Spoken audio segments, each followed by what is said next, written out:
School, college വിദ്യാഭ്യാസം കഴിഞ്ഞ് പുറത്തിറങ്ങുന്ന നമ്മുടെ മക്കൾക്ക് ആ ഒരു വിദ്യാഭ്യാസം കൊണ്ട് എത്രത്തോളം മാറ്റമുണ്ടാകുന്നുണ്ട് എന്ന ഒരു ചിന്തയിലേക്കാണ് ഇൻഷാ അല്ലാഹ് ഇന്ന് ഒരല്പസമയം ഞാൻ നിങ്ങളുടെ ശ്രദ്ധ ക്ഷണിക്കുന്നത്. പ്രോഗ്രസ് കാർഡുകളിൽ A+കൾ കിട്ടിയ കുട്ടികളെ നമുക്ക് പരിചയമുണ്ട്. പക്ഷെ ആ കുട്ടികളിൽ പല കുട്ടികളും ജീവിതത്തിൽ A+ പോയിട്ട് BO CO പോലും കിട്ടാൻ പ്രയാസപ്പെടുന്നത് നമ്മൾ കണ്ടിട്ടുണ്ട്. കുടുംബ ജീവിതത്തിൽ തകർച്ച അനുഭവപ്പെടുന്നു. വ്യക്തി ജീവിതത്തിൽ, സാമൂഹ്യ ജീവിതത്തിൽ, സാമ്പത്തിക മേഖലയിലൊക്കെ A+കൾ കിട്ടിയ കുട്ടികൾക്ക് പോലും അത്തരം മേഖലകളിൽ തകർച്ച സംഭവിക്കുന്നതിന്റെ കാരണം എന്താണ്? ഇവിടെ നമ്മൾ മനസ്സിലാക്കേണ്ടത്, ഏതൊരു പഠനത്തിനും രണ്ട് ഭാഗങ്ങളുണ്ട്, വശങ്ങളുണ്ട്. ഒന്ന് അതിന്റെ ടെക്സ്റ്റ് ബുക്കിൽ നിന്ന് പഠിക്കുന്ന തിയറി ഭാഗങ്ങളാണ്. മറ്റൊന്ന് ആ പഠിച്ച ഭാഗങ്ങൾ ജീവിതത്തിൽ പകർത്തുന്ന, പ്രാവർത്തികമാക്കുന്ന പ്രാക്ടിക്കൽ മേഖലയാണ്. ഏതൊരു വിദ്യാഭ്യാസ സ്ഥാപനം എടുത്തു കഴിഞ്ഞാലും ഇത് രണ്ടും അവിടെ പഠിപ്പിക്കുന്നുണ്ട്. ഇസ്ലാമിന്റെ വിദ്യാഭ്യാസ മേഖല നമ്മൾ പരിശോധിക്കുകയാണെങ്കിൽ നിസ്കാരത്തെ നമുക്ക് തിയറി ആയിട്ടേ കാണാൻ പറ്റും. ഹജ്ജിനെ നമുക്ക് തിയറി ആയിട്ടേ കാണാൻ പറ്റും. സക്കാത്തിനെ നമുക്ക് തിയറി ആയിട്ടേ കാണാൻ പറ്റും.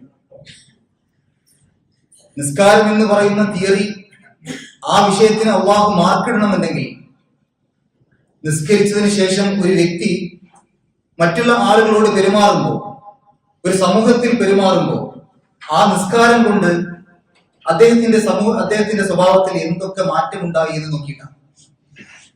നല്ല രൂപത്തിൽ നിസ്കരിക്കുകയും അള്ളാഹുവിന്റെ റസൂൽ സ്വല്ലല്ലാഹു അലൈഹി വസല്ലം മാതൃക കാണിച്ചു തന്ന രൂപത്തിൽ നിസ്കരിക്കുകയും ആ നിസ്കാരം കഴിഞ്ഞതിന് ശേഷം എല്ലാവിധ വൃത്തികേടുകളിലേക്കും ജീവിതം കൊണ്ടുപോവുകയും ചെയ്യുന്ന ആൾക്ക് നിസ്കാരം കൊണ്ടൊന്നും കിട്ടിയിട്ടില്ല. അദ്ദേഹത്തിന്റെ നിസ്കാരം ഒരു സമയനഷ്ടം മാത്രമാണ്. നമുക്കറിയാം, നമ്മുടെ വിദ്യാഭ്യാസ സ്ഥാപനങ്ങളിൽ നിന്ന് പുറത്തിറങ്ങുന്ന കുട്ടികളുടെ അവസ്ഥ ഏറെക്കുറെ പരിതാപകരമാണ്.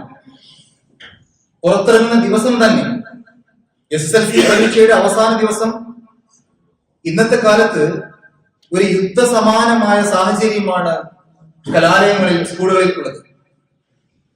നമ്മുടെ നിയമപാലകർ, പോലീസ്, അവർ ജാഗരൂകരായി ക്ലാസ് അധ്യാപകർ വീടുകളിലേക്ക് തുരുതുര ഫോൺ കോൾ വിളിച്ചു രക്ഷിതാക്കളോട് മുഴുവനും അവർ പറയുന്നത് പരീക്ഷ അവസാനിക്കുന്ന കൃത്യസമയത്ത് സ്ഥാപനങ്ങളിൽ എത്തിച്ചേരണമെന്നാണ്. എന്താണ് നമ്മുടെ വിദ്യാർത്ഥി സമൂഹത്തിന് പറ്റിയത്? എന്താണ് ഈ ഒരു പുതിയ തലമുറക്ക് പറ്റിയത്?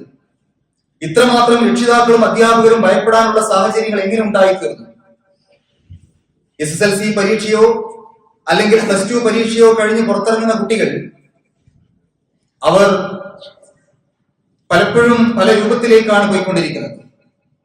അത്തരം മക്കളെ പേടിക്കേണ്ട അവസ്ഥയാണ് പലപ്പോഴും ഉള്ളത്. പല കുട്ടികളും അവസാനത്തെ പരീക്ഷ കഴിഞ്ഞ് വീട്ടിലേക്ക് പോകുമ്പോൾ വീടുകളിൽ നിന്നും ഇറങ്ങി തിരിച്ച നിറങ്ങളിലല്ല അവർ തിരിച്ച് വീടുകളിലേക്ക് എത്തിയിട്ടുള്ളത്. മനുഷ്യനാണോ മനുഷ്യേതര ജീവിയാണോ എന്ന് തിരിച്ചറിയാൻ കഴിയാത്ത രൂപത്തിൽ വീട്ടിലേക്ക് കയറി വരുമ്പോ ഒന്ന് പ്രതികരിക്കാൻ പോലും കഴിയാത്ത നിസ്സഹായമായ അവസ്ഥയിലാണ് ഉപ്പയും ഉമ്മയും. കാരണം എന്തെങ്കിലും പറഞ്ഞു കഴിഞ്ഞാൽ ആത്മഹത്യാ ഭീഷണിയാണ്, അതല്ലെങ്കിൽ നിയമസഹായം തേടുമെന്ന രണ്ടാം ഭീഷണി, ഏതായാലും ഭീഷണി തന്നെ. കുട്ടികളോടൊന്നും പറയാൻ കഴിയാത്തൊരു സാഹചര്യം. അധ്യാപകർ നിസ്സഹായരാണ്, രക്ഷിതാക്കൾ അതിലേറെ നിസ്സഹായരാണ്. ഇതിന് പല കാരണങ്ങളുണ്ട്. രക്ഷിതാക്കളോട് നമ്മൾ ചോദിക്കുകയാണ്, നമ്മുടെ കുട്ടികൾക്ക് യഥാർത്ഥത്തിലുള്ള ഒരു വിദ്യാഭ്യാസം നമ്മൾ കൊടുക്കുന്നുണ്ടോ എന്ന് ചോദിച്ചു കഴിഞ്ഞാൽ രക്ഷിതാക്കൾ എണ്ണി പറഞ്ഞു തരും. ഏത് വിദ്യാഭ്യാസ സ്ഥാപനത്തിലാണ് കുട്ടി പഠിക്കുന്നത്, എത്രയാണ് മാസം മാസം ഫീസ് അടക്കുന്നത്?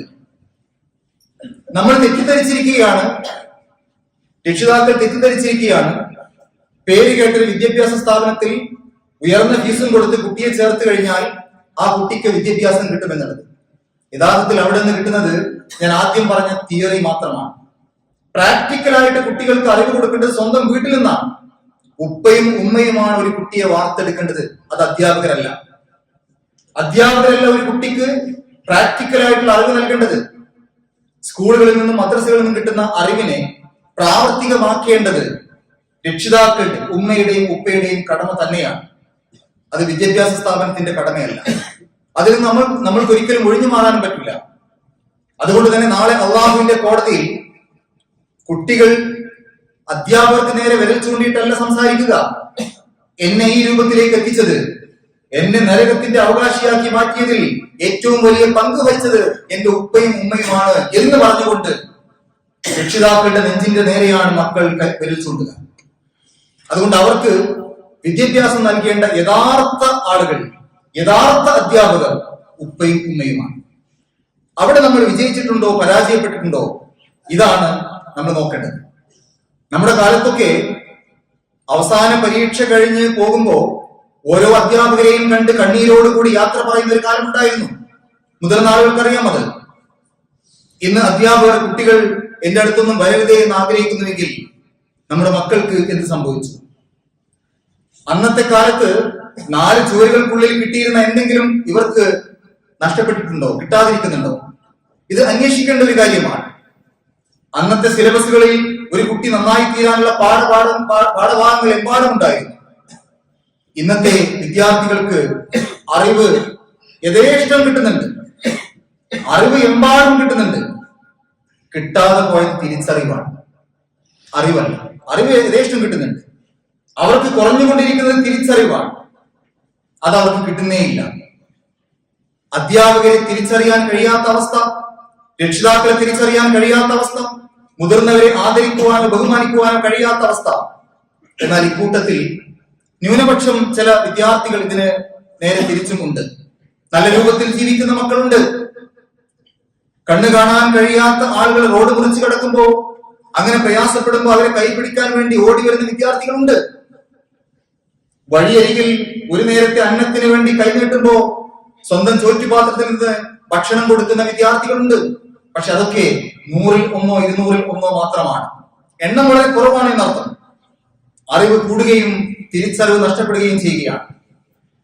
എമ്പാടും തിയറികൾ പഠിച്ച് പരീക്ഷാ ഹാളിലേക്ക് പോകുന്നതിന് മുമ്പ് അത് മുഴുവൻ മനഃപ്പാഠമാക്കി, അല്ലെങ്കിൽ ഒന്നും മനഃപ്പാഠമാക്കാതെ സമർത്ഥമായി കോപ്പിയടിച്ച് എല്ലാം ശൂന്യമായി തീരുമ്പോൾ ഒരാൾക്ക് ലഭിക്കുന്ന സർട്ടിഫിക്കറ്റിന്റെ പേരാണോ ഡിഗ്രി? നമ്മൾ ആലോചിക്കണം. പഠിച്ചതെല്ലാം മറന്നു കഴിയുമ്പോൾ കയ്യിൽ കിട്ടുന്ന ഒരു പേപ്പറിന്റെ പേരാണോ ഡിഗ്രി? വിജ്ഞാനം അങ്ങനെ ആയിക്കൂടാ. വിജ്ഞാനം എന്നത് നമ്മുടെ ജീവിതത്തിന്റെ കടിഞ്ഞാണായി തീരണം. മരിക്കും വരെ ഞാൻ എന്ത് ചെയ്യണം, ഞാൻ എങ്ങനെ പോകണം, ഞാൻ എന്തൊക്കെ ചെയ്യണം, ഞാൻ മറ്റുള്ളവരോട് എങ്ങനെ പെരുമാറണം എന്ന് നമ്മളെ അടിക്കടി ഉണർത്തിക്കൊണ്ടിരിക്കുന്നതായിരിക്കണം നമ്മുടെ വിദ്യാഭ്യാസം. അങ്ങനെയുള്ള ഒരു വിദ്യാർത്ഥി ഉണ്ടായിരുന്നു. ഈ രൂപത്തിലൊക്കെയുള്ള ഒരു മാതൃകാ വിദ്യാർത്ഥി ഉണ്ടായിരുന്നു. ആ ഒരു വിദ്യാർത്ഥിയെ പരിചയപ്പെടുത്തുകയാണ് ഞാനിവിടെ. അറിവ് മാത്രമല്ല, തിരിച്ചറിവ് കൂടി നേടിയ ഒരു മാതൃകാ വിദ്യാർത്ഥിയുടെ അനുഭവമാണ് ഞാൻ നിങ്ങളുമായി പങ്കുവെക്കുന്നത്. വർഷങ്ങൾക്ക് മുമ്പ് ഹാത്തിമുൽ അസമ്മ എന്ന ഒരു വിദ്യാർത്ഥി, ആ വിദ്യാർത്ഥി തന്റെ ഗുരുവിന്റെ കൂടെ 33 വർഷം ആ ഗുരുവിന്റെ കീഴിൽ വിദ്യ അഭ്യസിച്ച ഒരു വിദ്യാർത്ഥിയാണ്. തന്റെ ഗുരുവിന്റെ പേര് ഷഫീഖുൽ ബലഹി റഹിമഹുല്ലാഹ്. 33 വർഷം തന്റെ കീഴിൽ വിദ്യാഭ്യാസം നേടിയ ആ തന്റെ അരുമ ശിഷ്യൻ തന്നോട് യാത്ര ചോദിച്ച് പഠനം അവസാനിപ്പിച്ച് സ്വന്തം വീട്ടിലേക്ക് മടങ്ങിപ്പോകുന്ന ആ ഒരു രംഗം, കണ്ണീരോടുകൂടി തന്റെ ഗുരുനാഥനെ പിരിയുന്നതിലുള്ള ദുഃഖത്തോടുകൂടി 33 വർഷത്തെ പഠനം കഴിഞ്ഞ് പോകുമ്പോ ആ വിദ്യാർത്ഥിയോട് ഗുരുനാഥൻ ചോദിക്കുന്ന ഒരു ചോദ്യമുണ്ട്. ഹാത്തിമേ, എത്ര കൊല്ലമായി നീ എന്റെ കൂടെ കഴിയുന്നു? ഹാത്തിമുൽ അസം റഹിമഹുല്ലാഹ് മറുപടി പറഞ്ഞു, മുൻപ് 33 സന, 33 കൊല്ലം. അപ്പോ ഗുരു വീണ്ടും ചോദിച്ചു, ഫമാ തഅല്ലംത മിന്നി ഫീ ഹാദിഹിൽ മുദ്ദ, ഈ 33 വർഷം കൊണ്ട് മോനെ നീ എന്താണ് എന്നിൽ നിന്ന് പഠിച്ചത്? ആ ശിഷ്യൻ പറഞ്ഞു, ബഅദ മസാഇൽ, കുറച്ച് കാര്യങ്ങൾ, ഏതാനും കുറച്ച് കാര്യങ്ങൾ. ഇത് കേട്ടപ്പോ ഗുരു ആകെ അന്താളിച്ചു പോയി. ഇന്നാ ലില്ലാഹി വ ഇന്നാ ഇലൈഹി റാജിഊൻ.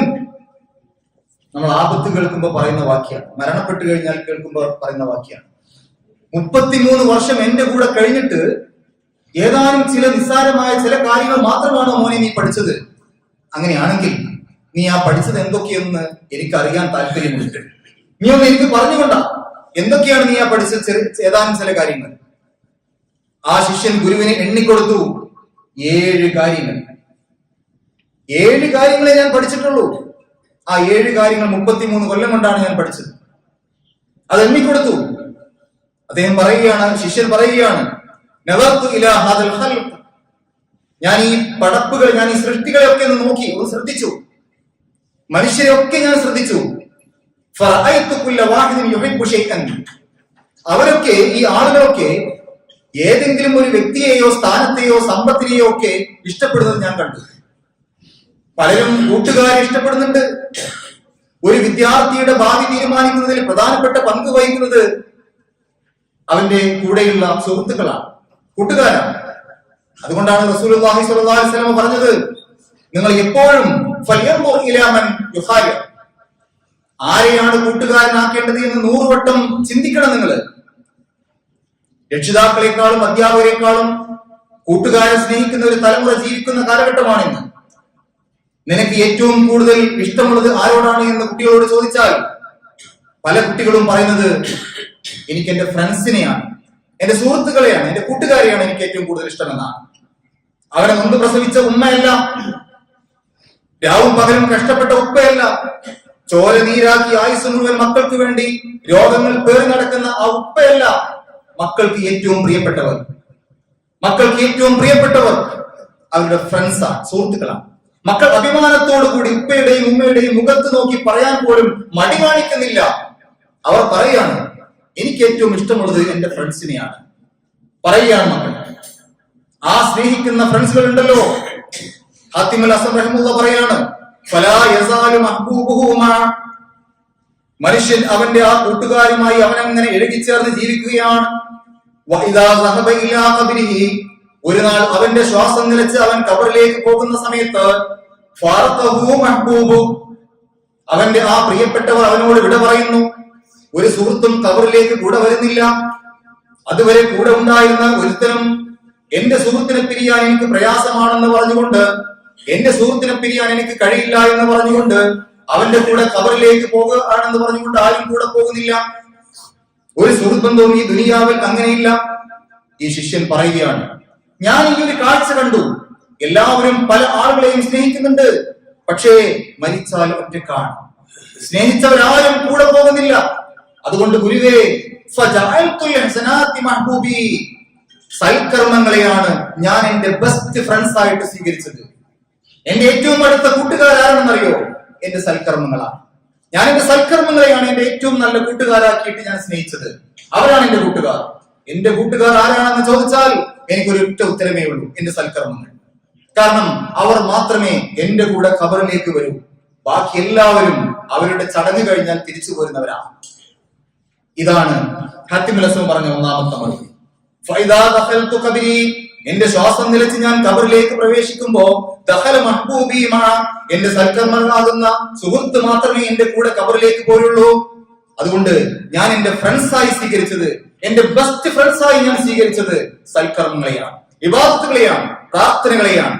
ഇവരൊക്കെയാണ് എന്റെ സുഹൃത്തുക്കൾ എന്ന് പറഞ്ഞപ്പോ ആ ഗുരുനാഥൻ ചേർത്ത് പിടിച്ചുകൊണ്ട് നെറ്റിയിൽ നെറുകയിൽ ഒരു ഉമ്മ കൊടുത്തുകൊണ്ട്, ബാക്കി കൂടെ കേൾക്കാൻ കൊതിയായി മോനെ, നീ എനിക്ക് അതിന്റെ ബാക്കി കൂടെ പറഞ്ഞുകൊണ്ടാ. 7 ഒരെണ്ണല്ലേ പറഞ്ഞിട്ടുള്ളൂ, ബാക്കി 6 നീ പഠിച്ച ബാക്കി 6 എന്തൊക്കെയാ? നന്മകളെ സ്നേഹിക്കുന്ന തിരിച്ചറിവിൽ നിന്ന് നഷ്ടപ്പെട്ടു. പണ്ട് കാലത്ത് പാഠഭാഗങ്ങളിൽ അതുണ്ടായിരുന്നു. എങ്ങനെ ഉമ്മാനെ സ്നേഹിക്കണം, എങ്ങനെ ഉപ്പാനെ സ്നേഹിക്കണം എന്ന് പണ്ട് കാലത്തെ പാഠപുസ്തകങ്ങളിൽ തന്നെ ഉണ്ടായിരുന്നു. ഖൽബുൽ ഉമ്മി, ഉമ്മാന്റെ ഹൃദയം എന്നൊരു പാഠഭാഗം അറബ് പാഠപുസ്തകത്തിലെ ഒരു കവിതയിൽ ഉണ്ടായിരുന്നു. മോശമായ കൂട്ടുകെട്ടിൽപ്പെട്ട് ഒരു മകൻ തന്റെ കൂട്ടുകാരനോട് സംസാരിച്ചു കൊണ്ടിരിക്കുമ്പോ അവർ പന്തയം വെക്കുകയാണ്, ബെറ്റ് വെക്കുകയാണ്. നീ നിന്റെ ഉമ്മാന്റെ ഹൃദയം കൊണ്ടുവന്നാൽ നീ ആവശ്യപ്പെടുന്ന പണം ഞാൻ തരാം എന്ന് പറയുമ്പോ ഉമ്മാന്റെ അടുത്ത് കടാരയുമായി വന്ന് ഉമ്മാന്റെ വിരിമാറിൽ കടാര ആഴ്ത്തിയിറക്കി ആ ഹൃദയം പറിച്ചെടുത്ത് കൂട്ടുകാരന്റെ അടുത്തേക്ക് ഓടിപ്പോകുന്ന ഒരു മകന്റെ ചിത്രം ആ അറബി കവിതയിലുണ്ട്. ഉമ്മാന്റെ ഹൃദയം പറിച്ചെടുത്ത് ഓടിപ്പോകുമ്പോ കല്ലിൽ കാല് തട്ടി മറിഞ്ഞു വീഴുന്ന മകന്റെ നേരെ ആ കയ്യിൽ നിന്നും തെറിച്ചു വീണ ഹൃദയം, മണ്ണ് പുരണ്ടു കിടക്കുന്ന ഹൃദയം മോനെ നിനക്ക് എന്തെങ്കിലും പറ്റിയോ എന്ന് ചോദിച്ച നിലവിളിക്കുന്ന ഒരു രംഗമുണ്ട്.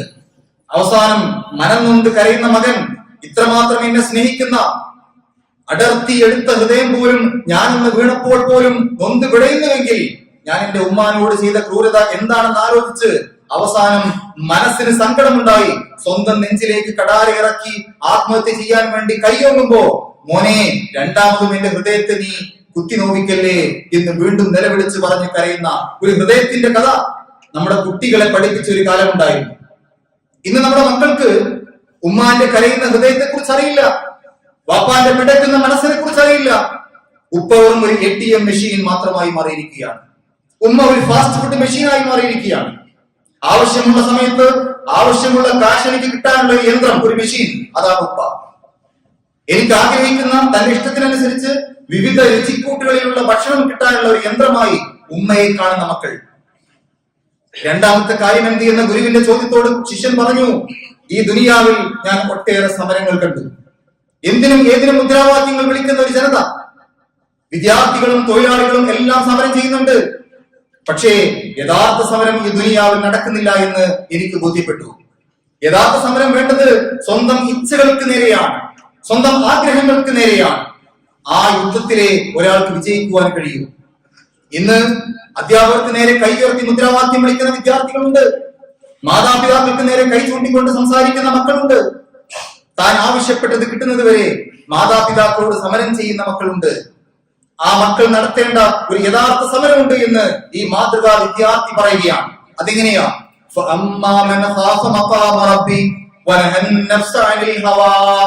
ഞാൻ ഊതി വെച്ച 79ാമത്തെ അധ്യായം സൂറത്തുൻ നാസിയാത്തിന്റെ 40-41 ആയത്തുകൾ. സ്വന്തം ആഗ്രഹങ്ങൾക്ക് നേരെയുള്ള ഒരു സമരം. ആരാണോ അള്ളാഹുവിന്റെ സ്ഥാനത്തെ ഭയപ്പെടുന്നത്, ആരാണോ അള്ളാഹുവിന്റെ നിയമങ്ങളെ ഭയപ്പെടുന്നത്, ആരാണോ അള്ളാഹുവിനെ നാളെ കണ്ടുമുട്ടും എന്ന ഓർമ്മയോടുകൂടി അള്ളാഹുവിനെ പേടിക്കുന്നത്, ആ ഒരു പേടിയോടുകൂടി തെറ്റായ ആഗ്രഹങ്ങൾക്ക് വിട പറയുന്നവർ, തെറ്റായ ആഗ്രഹങ്ങളിലേക്ക് പോകാതെ സ്വന്തം ആഗ്രഹങ്ങളെ പിടിച്ചു നിർത്തുന്നവർ, അവരാരാണ്? അത്തരം ആളുകൾക്ക് എത്തിപ്പെടാനുള്ള അവസാനത്തെ സങ്കേതം യാതൊരു സംശയവും വേണ്ട സ്വർഗമാണ്. യാതൊരു സംശയവും വേണ്ട, അത് സ്വർഗം തന്നെയാണ്. സ്വന്തം ഇച്ഛകളെ, സ്വന്തം ആഗ്രഹങ്ങളെ, സ്വന്തം ഇഷ്ടങ്ങളെ പിടിച്ചടക്കാൻ, നിയന്ത്രിക്കാൻ കഴിവുള്ള ഏതൊരാൾക്കും, അള്ളാഹുവിന്റെ മാർഗത്തിൽ ജീവിക്കാൻ കഴിവുള്ള ഏതൊരാൾക്കും എത്തിപ്പെടാനുള്ള അവസാന സങ്കേതം അത് സ്വർഗമാണ്.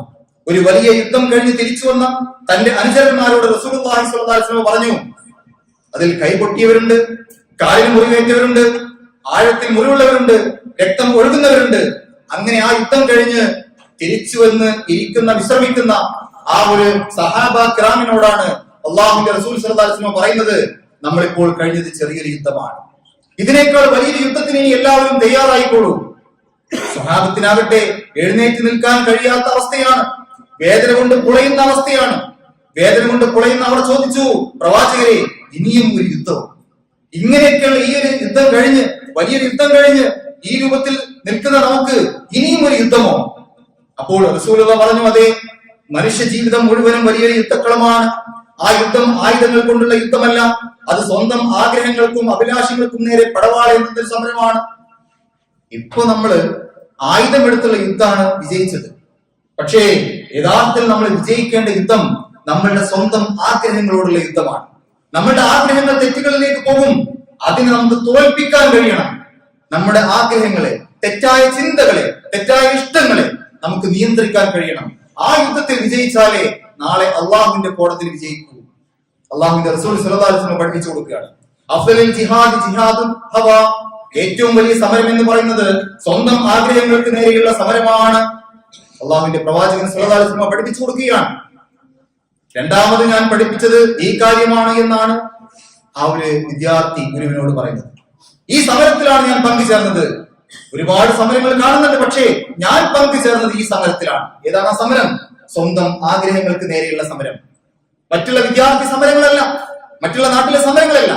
ഞാൻ സമരത്തിൽ പങ്കുചേർന്നിട്ടുണ്ടെങ്കിൽ അത് എന്റെ സ്വന്തം ആഗ്രഹങ്ങളെ അടക്കി നിർത്താനുള്ള സമരത്തിലാണ് ഞാൻ പങ്കുചേർന്നത് എന്ന് ആ വിദ്യാർത്ഥി ഗുരുവിനോട് പറയുകയാണ്. എന്റെ മനസ്സിനെ ശുദ്ധീകരിക്കാൻ, തെറ്റുകളിൽ നിന്ന് അകന്നു നിൽക്കാൻ ഈ സമരത്തിനെ കഴിയൂ എന്ന് എനിക്ക് ബോധ്യപ്പെട്ടു. ഗുരുവിന് ആവേശമായി, മോനെ, മൂന്നാമത്തെ കാര്യം എന്താണ് നീ പഠിച്ചത്? ആ ശിഷ്യൻ പറഞ്ഞു, മൂന്നാമത് നളർത്തു ഇലാ ഹാദൽ ഖൽഖ്, ലോകത്തുള്ള ആളുകളെ ഞാൻ ശ്രദ്ധിച്ചു. ഫറഅയ്തു കുല്ല മൻ മഅഹു ശൈഉൻ ലഹു ഖീമ, എല്ലാവരും എന്തെങ്കിലും ഒന്നിന് അമൂല്യമായി കാണുന്നു. അവന്റെ സ്വത്ത്, അവന്റെ അക്കൗണ്ട്, അവന്റെ മക്കൾ, അങ്ങനെ പലതും അവർ ഏറ്റവും പ്രിയപ്പെട്ടതായി കാണുന്നു.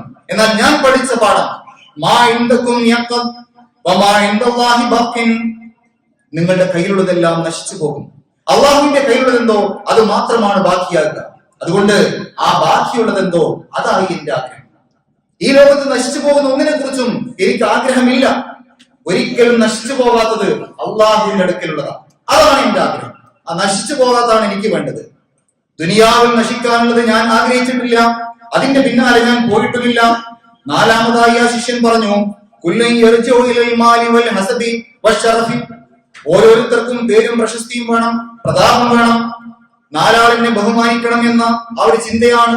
ജനക്കൂട്ടത്തിൽ എന്റെ ഒരു വാക്കിനൊക്കെ ഒരു വില വേണം, ഓരോരുത്തരും ആഗ്രഹിക്കുന്നത് ഞാൻ കണ്ടു.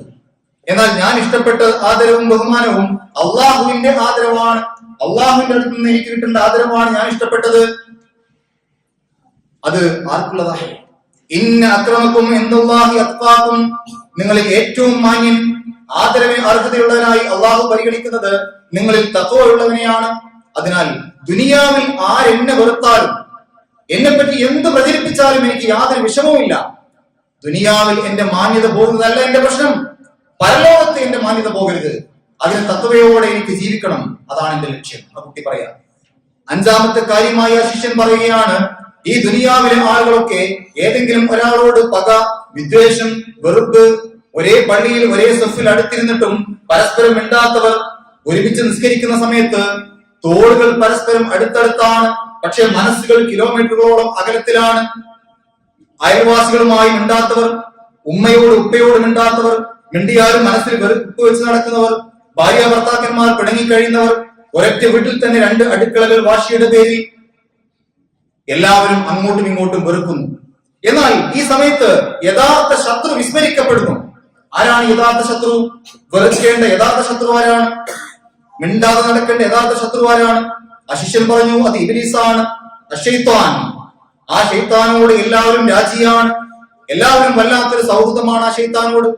എന്നാൽ പടപ്പുകൾ തമ്മിൽ വല്ലാത്തൊരു പകയും വെറുപ്പും വിദ്വേഷവും, ഗൈബത്തും നമീമത്തും വഴക്കുകളും വക്കാണുകളും ഒക്കെ ആയി ജീവിക്കുന്നു. യഥാർത്ഥ ശത്രു ചിരിച്ചുകൊണ്ട് മറുഭാഗത്ത് മാറി നിൽക്കുകയും ചെയ്യുന്നു. ഇവിടെയാണ് ഞാൻ ശ്രദ്ധിച്ചത്, യഥാർത്ഥ ശത്രുവിനെ ഞാൻ വെറുത്തു. യഥാർത്ഥ ശത്രുവിനെ ഞാൻ വെറുത്തു, ഇബ്ലീസിനെ. ലോകത്തുള്ള എല്ലാ മനുഷ്യരെയും ഞാൻ സ്നേഹിച്ചു. സന്തോഷം കൊണ്ട് കണ്ണു നിറഞ്ഞ ആ ഗുരുവിന് അഭിമാനം തോന്നി. ആറാമതായി ആ ശിഷ്യൻ പറഞ്ഞു, ഈ ദുനിയാവിലെ മനുഷ്യരൊക്കെയും, എല്ലാവരും ദുനിയാവിലെയും മനുഷ്യരെല്ലാവരും പല കാര്യങ്ങളിലും അവനവന്റെ കാര്യങ്ങൾ ബലമേൽപ്പിക്കുന്നത് ഞാൻ കണ്ടു. പണമുള്ളവൻ ആശ്വസിക്കുകയാണ്, എന്ത് സംഭവിച്ചാലും എനിക്ക് കുഴപ്പമില്ല, എന്റെ കയ്യിൽ അത്യാവശ്യം പൈസ ഉണ്ടല്ലോ, ബാങ്ക് ബാലൻസ് ഉണ്ട്, അതുകൊണ്ട് എനിക്ക് എന്തൊക്കെ കുഴപ്പങ്ങൾ വന്നാലും യാതൊരു പ്രശ്നമില്ല, പേടിയില്ല, എന്റെ കയ്യിൽ പണമുണ്ട്. മകനോ മകളോ മരുമകനോ ആരെങ്കിലും ഒരാൾ ഡോക്ടറായിട്ട് വീട്ടിലുണ്ടെങ്കിൽ, കുടുംബത്തിലുണ്ടെങ്കിൽ അത്തരം ആളുകൾക്ക് ഒരു ആശ്വാസമാണ്.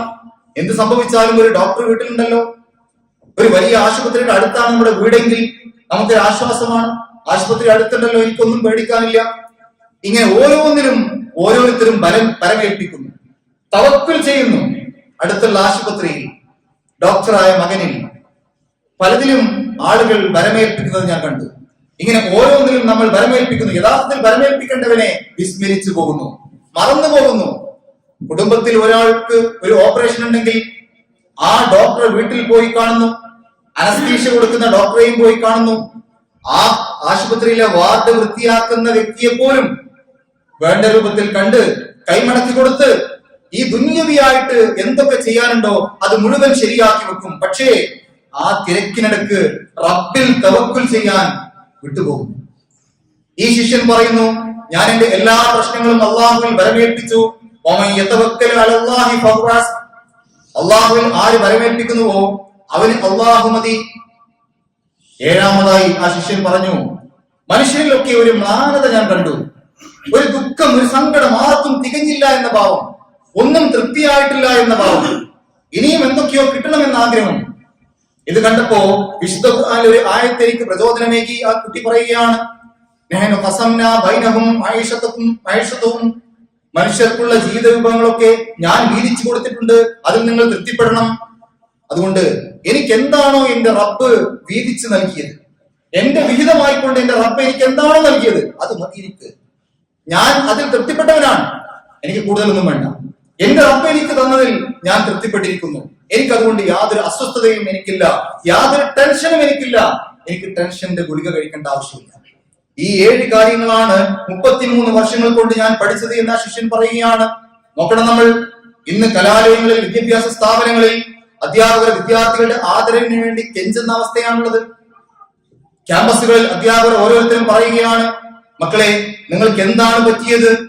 അധ്യാപകർ ക്ലാസ് എടുക്കുമ്പോൾ ക്ലാസ്സിൽ കയറാത്ത കുട്ടികൾ, കയറിയവർ തന്നെ കോലാഹലങ്ങൾ ഉണ്ടാക്കുന്നവർ, ക്ലാസ്സിൽ കയറണമെങ്കിൽ പല പല നിബന്ധനകൾ. ഇതിനിടയിലും ഞാൻ നേരത്തെ സൂചിപ്പിച്ചതുപോലെ വേറിട്ട് നിൽക്കുന്ന ചില നല്ല കുട്ടികളുണ്ട്. സെന്റ് ഓഫ് പാർട്ടി എന്നുള്ള പേരിലൊക്കെ പലപ്പോഴും പണപ്പിരിവ് നടത്തിയിട്ട് അതുകൊണ്ട് കാട്ടിക്കൂട്ടുന്ന ഓരോ കോപ്രായങ്ങൾ, പെൺകുട്ടികളും ആൺകുട്ടികളും ഇടകലർന്നുള്ള പല പല കോപ്രായങ്ങൾ, വൃത്തികേടുകൾ. എന്നാൽ അതിനിടക്കും അത്തരം പാർട്ടിക്ക് വേണ്ടി 2000 രൂപ എല്ലാവരും നൽകണമെന്ന് പറഞ്ഞപ്പോ അതിൽ ചേരാതെ തന്റെ ചില കൂട്ടുകാരോട് ഇതേ പൈസ നമുക്ക് എന്തെങ്കിലും നല്ല കാര്യങ്ങൾക്ക് വേണ്ടി ഉപയോഗപ്പെടുത്തിക്കൂടെ എന്ന് ചോദിച്ച ഒരു വിദ്യാർത്ഥി വേറിട്ട് നിൽക്കുന്നു. അന്നൊരു പ്രത്യേക ഡ്രസ് ഇട്ട് പരസ്പരം ചായം പൂശി ഡാൻസ് ചെയ്ത് ആ പൈസ തുലച്ചു കളയുന്നതിന് പകരം നല്ലൊരു കാര്യത്തിന് വേണ്ടി ഉപയോഗിക്കാമെന്ന് നിർദ്ദേശം വെച്ച മറ്റൊരു കുട്ടി.